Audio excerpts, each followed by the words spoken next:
as pessoas achavam que isso era frescura, e na realidade vocês vão ver isso durante essas aulas, que isso é um assunto extremamente importante, que envolve pessoas, envolve muito sofrimento. Vocês vão ver as cirurgias que o Dair vai mostrar para vocês vão ver que uma pessoa se submeter a todo esse tratamento é porque existe um sofrimento muito grande por baixo e por trás de tudo isso. Então, é um assunto que eu fico bastante contente que se dê a seriedade que ele merece.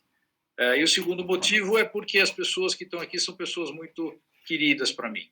Primeiro, a Mariane está com a gente na disciplina de urologia, foi uma das melhores aquisições desde que eu me tornei professor titular. Segundo, tem o Odair, que é uma pessoa que eu respeito muito pelo trabalho que ele faz, uma pessoa muito séria, muito dedicado. Ele é o responsável pelas cirurgias de redesignação sexual Mário Covas e tem um trabalho muito, muito, muito importante nessa área. E terceiro, a Flávia, porque além de tudo ela é minha filha, né? E é uma pessoa que desde pequenininha vem se destacando pela seriedade, e agora eu fico muito orgulhoso de ver que ela está nessas aulas, ela colocando todo o conhecimento que ela adquiriu nos últimos anos. Então, para mim, é um motivo muito, muito profundo para estar junto com vocês nessa tarde. Um bom evento, tenho certeza que todos vão aproveitar muito. Obrigado, Mari. Obrigada, professor, pelas suas palavras carinhosas, né? Eu reforço as minhas palavras em cima das suas palavras. Então, a gente vai dar início a essa atividade. Eu fico feliz porque a gente está vendo uma plateia bem variada, né? Tanto com estudantes quanto com profissionais das diversas áreas da saúde. E a ideia dos eventos das duas ligas, né? Tanto da Liga da LASCO quanto da Liga de Urologia, é a gente cada vez mais trazer vários assuntos, né, de doença, de saúde, enfim, de uma maneira com um olhar cada vez mais interdisciplinar. Não é nem multi, né, mas é interdisciplinar. Então, a gente fica bem feliz com a realização desse evento. Então, vamos lá. Então, agora eu quero convidar a minha querida amiga, né, e colega de trabalho e de profissão, a professora Flávia Glina, né, ela vai palestrar para a gente sobre, com o título da palestra, Sou Trans e o que isso quer dizer. A professora Flávia Glina, ela é psicóloga, ela está executando o doutorado dela em sexualidade humana na Faculdade de Psicologia e Ciências da Educação da Universidade do Porto. Ela está diretamente falando de Portugal conosco, né? A gente tem esse prestígio, né, Flavinha? Então, a gente deixa a professora Flávia à vontade para proferir a sua palestra. Fica à vontade, Flávia. Se precisar de algum suporte, seu microfone está bloqueado, Flávia. Isso. Então, boa tarde a todos. Boa noite aqui para mim, mas boa tarde aí no Brasil. Então, eu penso que são vantagens da quarentena são essas, que aí a gente pode ter contato com pessoas de diversos lugares do mundo. Mas primeiro eu queria agradecer o convite. A Mari, além de ser minha super amiga, uma colega, a gente se conheceu na especialização e desde então vem trabalhando juntas. E é um tema que eu gosto muito, então para mim é maravilhoso poder estar aqui com vocês e falar sobre esse tema, que é um tema que eu gosto, ver que tem bastante gente, isso é ótimo, interessados por esse assunto. E agradecer a apresentação do meu pai, que não tem como, que além de ser um paizão, é um profissional maravilhoso. Acho que muitas pessoas aqui devem conhecer e que eu admiro muito. E é muito bom poder trilhar esse caminho junto com ele, por aqui. Então, eu vou abrir aqui a minha apresentação. Vocês me avisam se está dando tudo certo.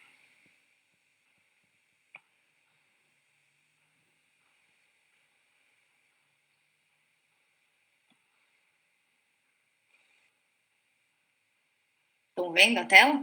Ainda não abriu, Flavinha. Eu acho que você precisa... Você já abriu sua aula, já? Já. Ainda não abriu. Agora sim, tá carregando. Tá. Agora tá, só um minutinho para carregar. Aí você pode colocar para expandir o slide, para aumentar o tamanho do slide ali na parte inferior, tá? Uhum. Aí assim que começar, eu já bloqueio meu microfone. Aí você me avisa. Tá. E, Mari, se tiver pergunta, porque eu acabo vendo a tela, eu acabo não tendo acesso à Sim, chamada. Aí, a gente deixa... Tá, a gente deixa as perguntas no final das 3 apresentações, tá? Aí fica mais organizado, eu acho. Tá. Ainda não abriu a tela toda, Flá. Tá ainda nos slides pequenininhos. Agora sim, tá carregando. Aí, perfeito. Fica à vontade. Tá, então vou começar. Então, boa tarde de novo. Hoje eu fiquei encarregada de falar dos aspectos mais psi, né? E aí eu pensei nesse título por realmente ser para a gente falar de quem são essas pessoas, o que acontece, e a gente focar num lado mais humano mesmo. Lógico que é sempre importante a gente falar das questões científicas, médicas e coisas que a gente vai lidar com essas pessoas, mas eu também gosto sempre de pegar esse lado humano, né? Como o professor disse, são pessoas, tem muitas questões envolvidas, tem muito sofrimento envolvido, então é sempre importante a gente manter isso em mente quando a gente fala de pessoas trans. Então, para começar, eu queria que vocês parassem um minutinho para refletir.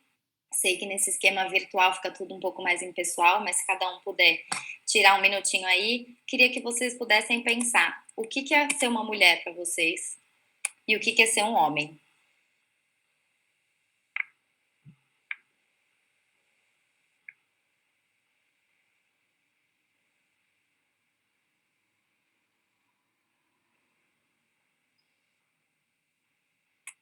E o que é não ser homem e não ser mulher? Como que é uma pessoa que não se identifica nem com um nem com o outro?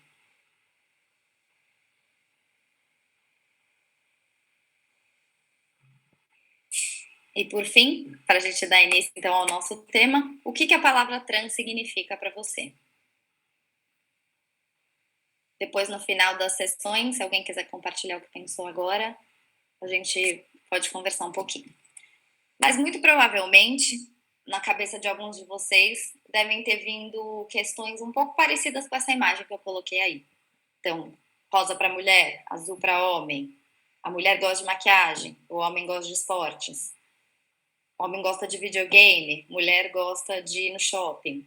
Enfim, são estereótipos muito presentes nas nossas sociedades, que a gente liga aos dois gêneros, que por mais que eu acho que existe já um movimento de desconstrução e da gente se desligar desses estereótipos muito fechados, ainda é uma coisa muito presente.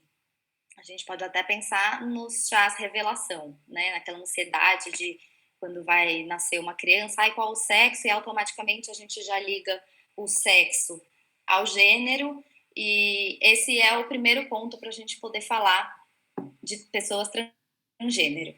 A gente tem que pensar nas diferenças entre sexo e gênero.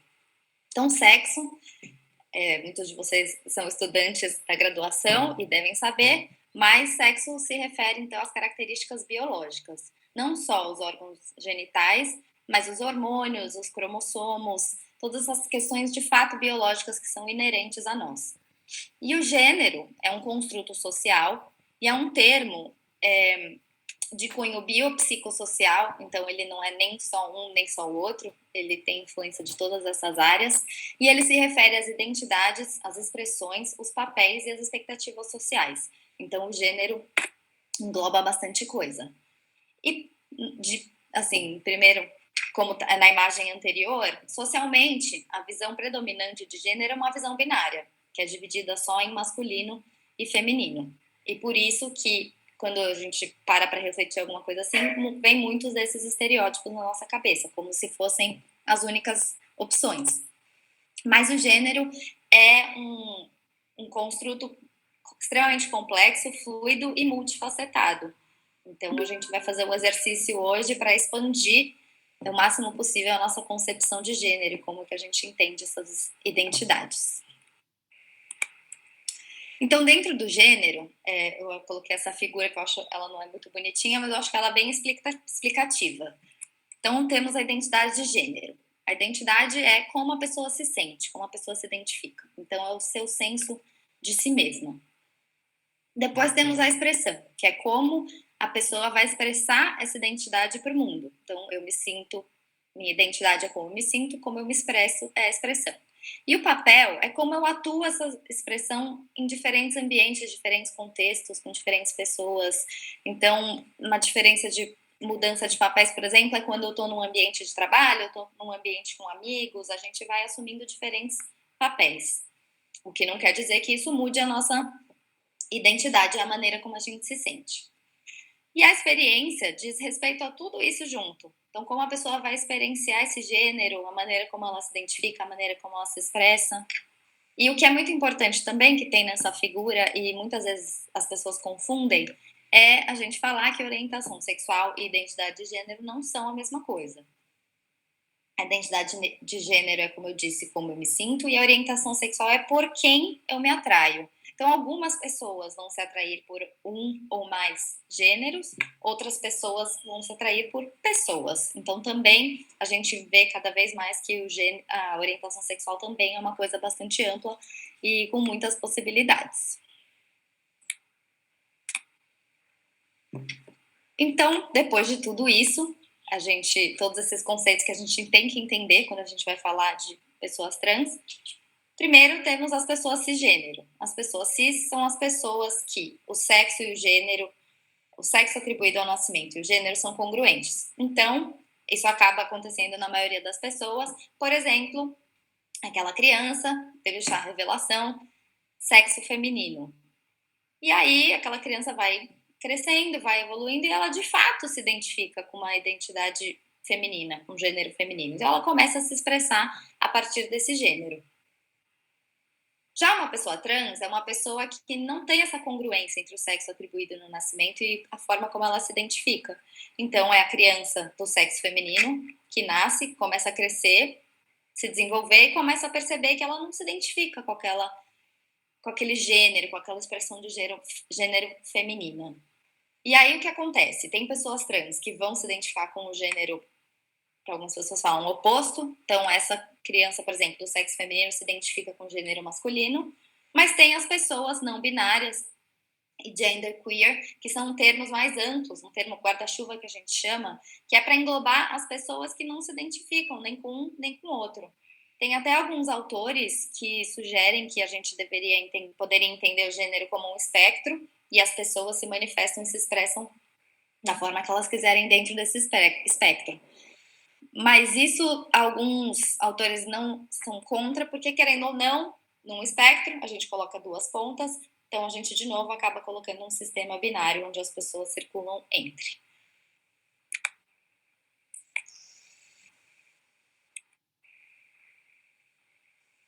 Mas enfim, só para fazer um resumo, se alguém não conseguiu assistir, na verdade é um vídeo bem curtinho de duas pessoas trans, não binárias, e eles falam um pouquinho que ser não binário é não se identificar nem com o gênero feminino e nem com o gênero masculino, o que não quer dizer que se elas se expressam de maneira feminina ou masculina, então um tem o cabelo comprido, tem os seios, usa roupas mais femininas, isso não quer dizer que isso mude a identidade e a maneira que eles se sentem. Então, eles não vão deixar de ser não binários, não interessa a maneira como eles se expressam. Então, e o My Generation, que é da onde esse vídeo é um projeto dessas duas pessoas que criam materiais e conteúdos trans. Então, é bem bacana. Bom, mas vamos então à parte um pouco mais científica, né, sobre as classificações.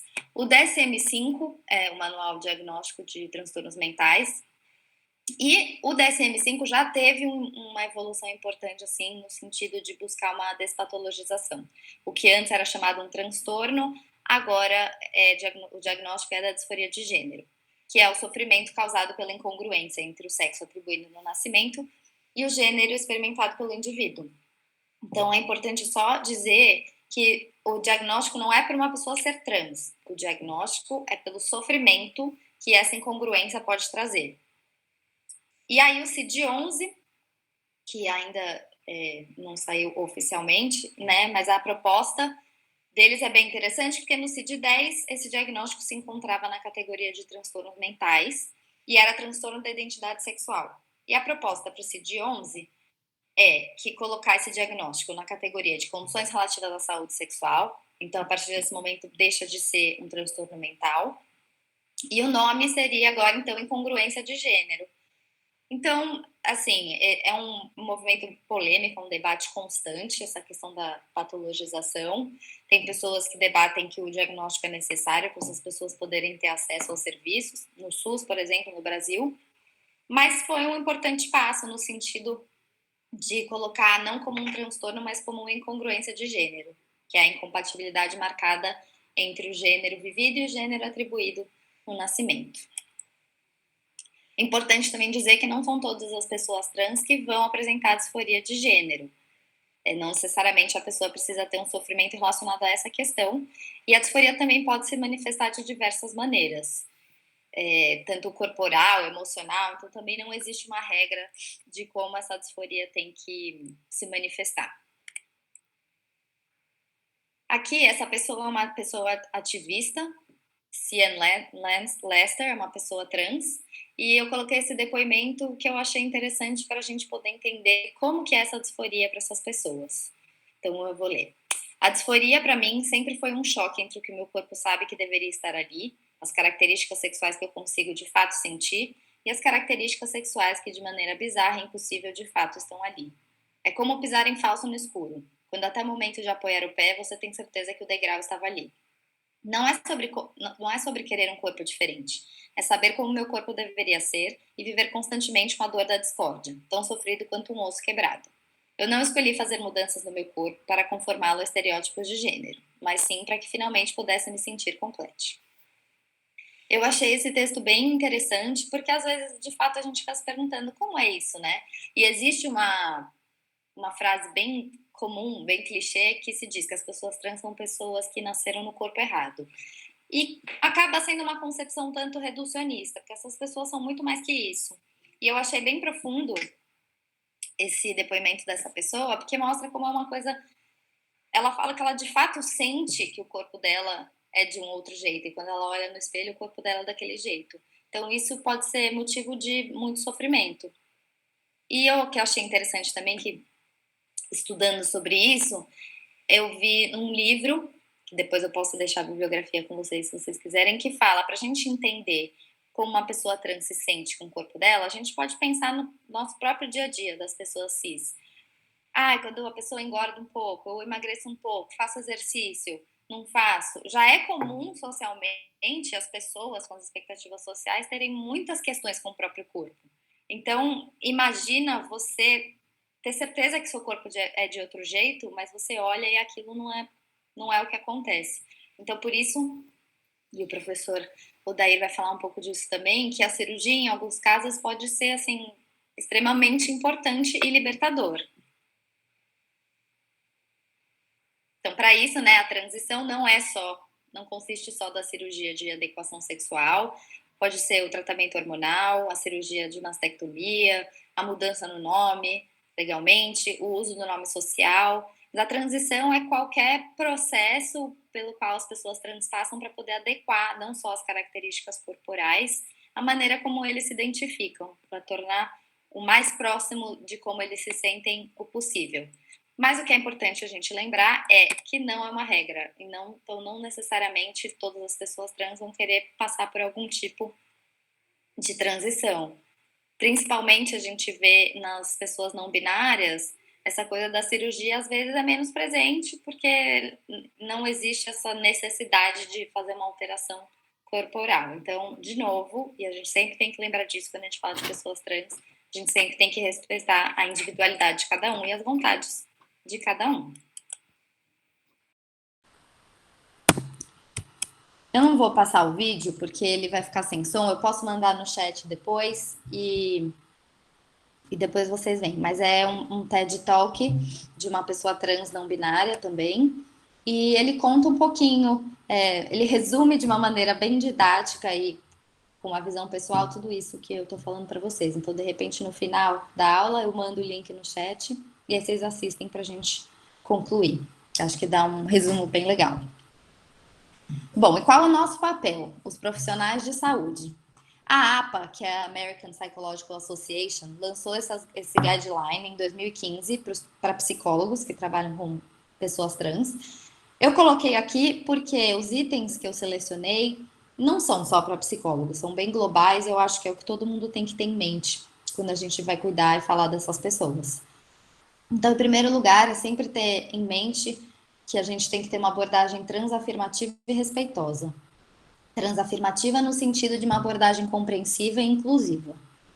Depois, nunca patologizar e entender que aquilo é uma pessoa passível de cura, até porque o nosso papel é dar auxílio e suporte para essas pessoas, né? Nós somos figurantes na vida deles e eles são os protagonistas e a gente vai ajudar eles a passarem por todo esse processo da melhor maneira possível.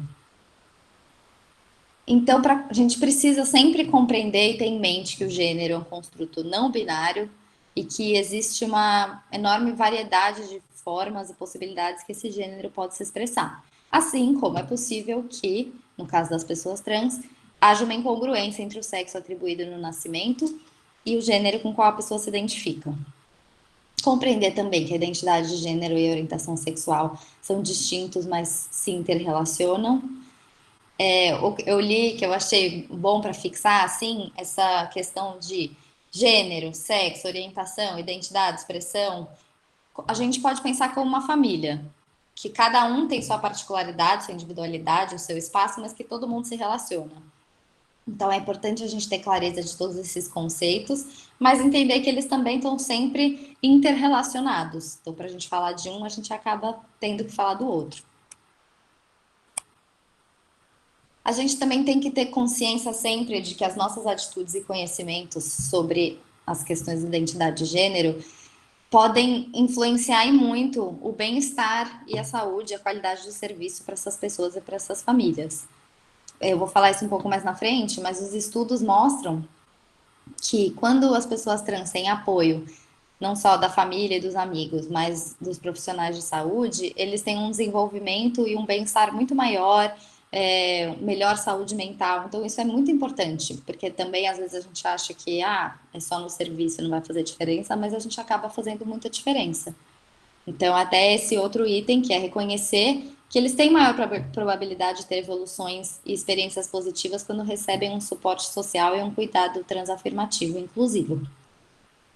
E a gente precisa sempre batalhar para diminuir os obstáculos institucionais. Ainda tem bastante, já tivemos muita evolução, mas ainda tem obstáculos. E lutar sempre pela redução do estigma, para que essas pessoas possam receber um cuidado como qualquer outra pessoa. Os serviços de saúde, esse é um estudo do ano passado, que fez um estudo com pessoas de um hospital do SUS no Rio de Janeiro. E nos relatos das pessoas que eles entrevistaram, eles veem que sim, houve um avanço, uma evolução nos serviços de saúde e muito menos relatos de discriminação e estigma, mas ainda são relatos frequentes. Esse estudo também é de um lugar do Brasil, então a gente não pode generalizar, mas é interessante a gente pensar que há uma evolução, o que não significa que a gente não tem que continuar lutando por isso. Então, tem uma necessidade maior de treinamentos e preparos para as equipes de saúde em busca de um atendimento mais inclusivo, porque muitas vezes tem estudos também com profissionais de saúde que se vê que eles também não sabem muito lidar, não sabem como que eu faço, como que eu abordo, como que eu chamo. Então, por isso que é sempre importante esses treinamentos. Eles têm se sentido mais respeitados e bem tratados nesse estudo dos autores, mas uma coisa que eu achei bem interessante é que apesar deles terem se sentido bem e estão sendo bem tratados, raramente eles são chamados pelo nome social. E para a gente pode ser uma coisa pequena, mas para eles é uma coisa muito importante, a conquista do uso do nome social. Então, eu até peguei um depoimento de uma das pessoas desse estudo, e ela fala: eu fui tratada com respeito, mas em nenhum momento fui chamada pelo meu nome social. Sinto vergonha, sabe? Acabo levando um amigo meu, homem, pois quando chamam um nome masculino, finge que é para ele.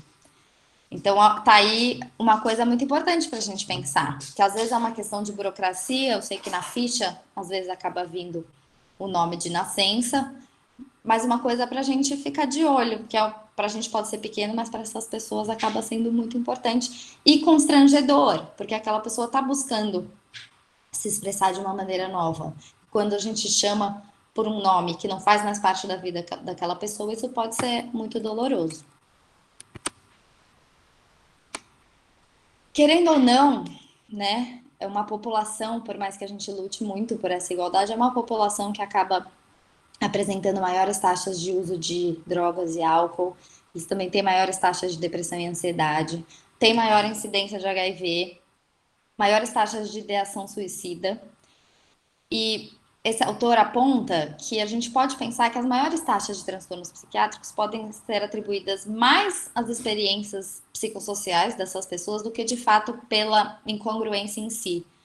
Por causa de todas essas questões, é estigma, é preconceito, é discriminação, então se torna tudo muito mais difícil. Porque desde criança a gente aprende, uma criança aprende como ela tem que se portar, o que ela tem que gostar, o que ela não pode gostar, o que ela pode fazer, o que ela não pode fazer. Então, as crianças acabam não tendo espaço para poder explorar a identidade de gênero livremente, explorar, expressar, descobrir. Então, por isso que acaba sendo um processo tão mais difícil, e aí tem uma marginalização, tem uma exclusão. Então, são coisas que a gente também sempre tem que ter em mente. A discriminação, querendo ou não, leva a uma menor procura aos serviços.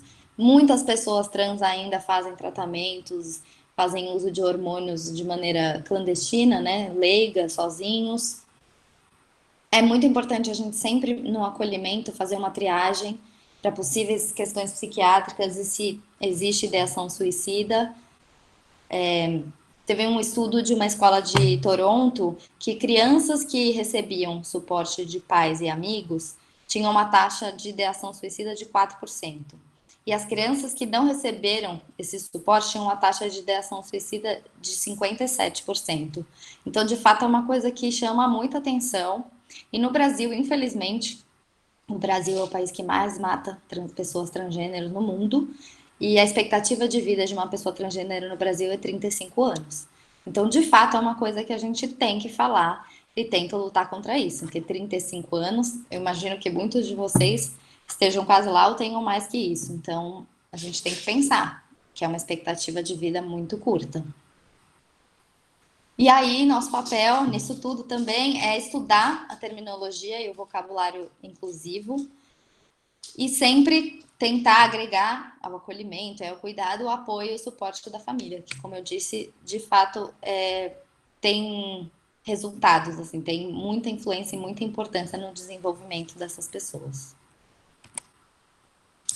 Bom, e aí a linguagem neutra. Quando a gente fala de terminologia inclusiva, a gente fala de pronomes e linguagem neutra.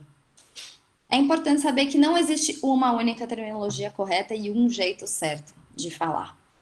As orientações das próprias pessoas trans são sempre perguntar para a pessoa ou grupo de pessoas com que a gente está se relacionando como elas gostariam de ser chamadas. Porque, de novo, é uma coisa muito individual. Tem gente que não vai se importar de ser chamado, né, referido pelo pronome genderized em inglês, né, de gênero, ou ele ou ela, por exemplo. Tem pessoas que sim. Então, por isso que é sempre importante a gente perguntar, praticar as palavras, os pronomes, inclusive quando a gente não está na presença dessas pessoas, porque, querendo ou não, é um aprendizado e a gente também precisa internalizar e se acostumar com esse novo vocabulário.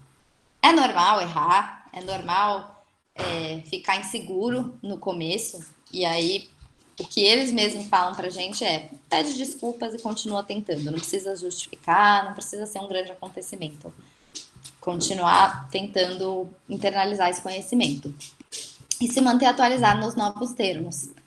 Até achei interessante, não sei quem percebeu, no depoimento que eu coloquei da pessoa Cian Lester, eu traduzi, porque estava em inglês, e no inglês é muito mais fácil fazer o uso da linguagem neutra. No português, a gente tem muitos pronomes masculinos e femininos, mas no inglês não. Então, no inglês, eles usam muito o they, que seria, para a gente, seria eles. Então, de novo, vem um pronome masculino.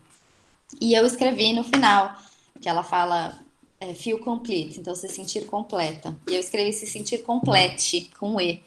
Porque o que essas pessoas têm feito é isso. Tem a escrita com o X, que seria complete X, mas essa linguagem, pelo que eu tenho estudado e visto pessoas trans falando, acaba não sendo prática numa linguagem oral, numa linguagem falada. Então, muitos deles fazem uso do E, porque assim fica uma linguagem neutra, ou sempre usar, como eu tô falando, não sei se vocês perceberam, falar a pessoa, e assim não necessariamente você precisa entrar numa coisa mais de gênero. E aí uma curiosidade, não sei se alguém já parou para explorar o Facebook, mas quando você cria a sua conta, ele vai te perguntar o gênero ou o sexo, como nos outros sites, e ele dá uma opção, feminino, masculino ou personalizado. E quando você clica no personalizado, ele aparece todas essas opções de identidade de gênero, que eu achei bem interessante. Eu não sabia disso. E querendo ou não, por mais que com certeza não tem todas as identidades existentes, já é um passo em direção a poder englobar e compreender essas pessoas e entender que existem uma diversidade enorme de identidades. E também eu vi que eles perguntam qual pronome você usa, o que também é muito interessante, apesar do pronome neutro que eles colocam ser um pronome masculino. Mas de qualquer jeito, é uma abertura para a gente começar a falar sobre isso e para as pessoas poderem escolher como elas querem ser tratadas. Eu achei válido falar. Então, resumindo, o que a gente pode fazer? Né? Sempre tratar essas pessoas com respeito, perguntar o nome, perguntar como elas querem ser chamadas, mesmo no caso, de repente, de não ter o nome social na ficha, ter só o nome de nascença. Então, perguntar como que é seu nome, perguntar como o pronome que ela gosta de ser chamada, perguntar só informações necessárias, porque às vezes a gente, sem perceber, porque a gente tem que cumprir uma anamnese, a gente acaba fazendo perguntas que constrangem essas pessoas e expõem, e às vezes não seria necessário. De fato, por exemplo, você se relaciona com quem? Enquanto você pode perguntar, com qual frequência você se relaciona, como você se relaciona, como você faz sexo. Perguntas assim que a gente acaba evitando de expor essas pessoas a um constrangimento que às vezes é uma informação desnecessária, a gente não precisa. Então, de novo, pedir desculpas se cometer algum erro e utilizar a linguagem inclusiva, porque isso é muito importante e faz diferença. Para a gente, de novo, pode parecer uma coisa pequena, mas faz bastante diferença para algumas pessoas. E por fim, o importante de tudo isso é caminharmos em busca de um mundo no qual as pessoas possam ser e se expressar livremente, sem a necessidade de se definir e se enquadrar em categorias, assim como a compreensão e aceitação de que o gênero é algo fluido e que sua expressão pode variar ao longo da vida. Essas imagens que eu coloquei são de um projeto que chama The Identity Project, What Defines You. Então, são fotos de pessoas de diversos lugares do mundo, elas que se definem, então essas legendinhas embaixo são a maneira como elas se identificam, e eu achei interessante colocar aqui para até apoiar esse projeto e para a gente ver que de fato existe uma enorme variedade de formas e não tem certo e errado, e as pessoas podem se expressar da maneira como elas quiserem, e a gente tem que estar aberto para isso, para compreender e poder ajudar essas pessoas na individualidade de cada um. E é isso. Muito obrigada. Obrigada, professora. Tá todo mundo me vendo, me ouvindo? Oi, gente, boa tarde. Eu sou a Amanda, integrante da Liga Acadêmica de Saúde Pélvica Obstétrica LASPO. Obrigada pela palestra, foi de muito aprendizado, adoramos. Muito obrigada. Tinha uma pergunta até que eu vi, que idade que as pessoas começam a se perceber trans?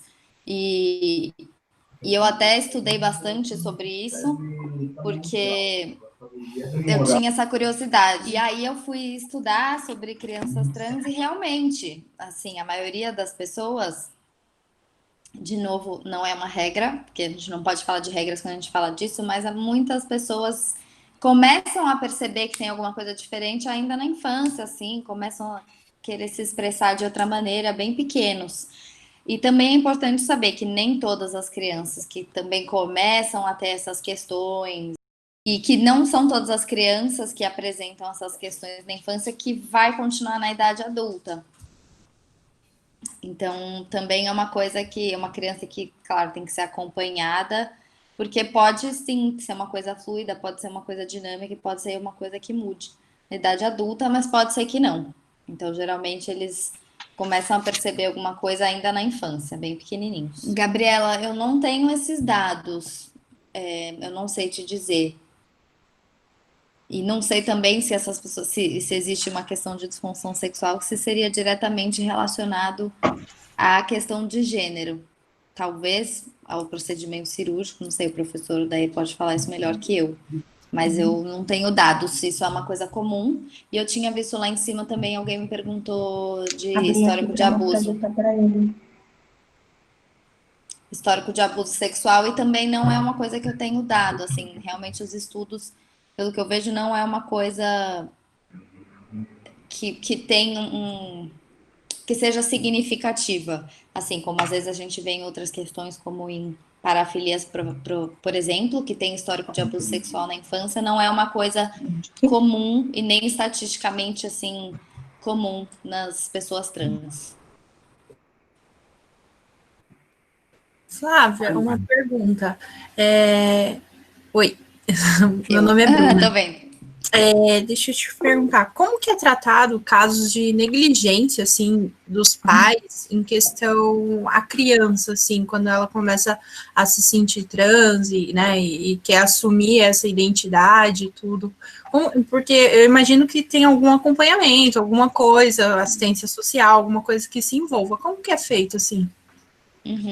O processo, como em qualquer pessoa trans, mas principalmente nas crianças, o acolhimento assim tem que ser totalmente interdisciplinar, porque por ser uma criança tem muito mais questões envolvidas. Como você disse, tem os pais, aquela criança menor de idade, tem a questão que aquilo pode não continuar na vida adulta, então, de fato, o cuidado com as crianças tem que ser uma coisa muito cuidadosa, com acompanhamento multiprofissional e interprofissional mesmo, para poder lidar com todas essas questões. Mas uma possibilidade seria um trabalho com a família mesmo, né? Uma terapia de família, alguma coisa assim, incluir essa família nesse processo, até para esses pais, às vezes, que têm dificuldade de entender o que está acontecendo. Então, fazer um trabalho super conjunto, tanto com a família quanto com a equipe.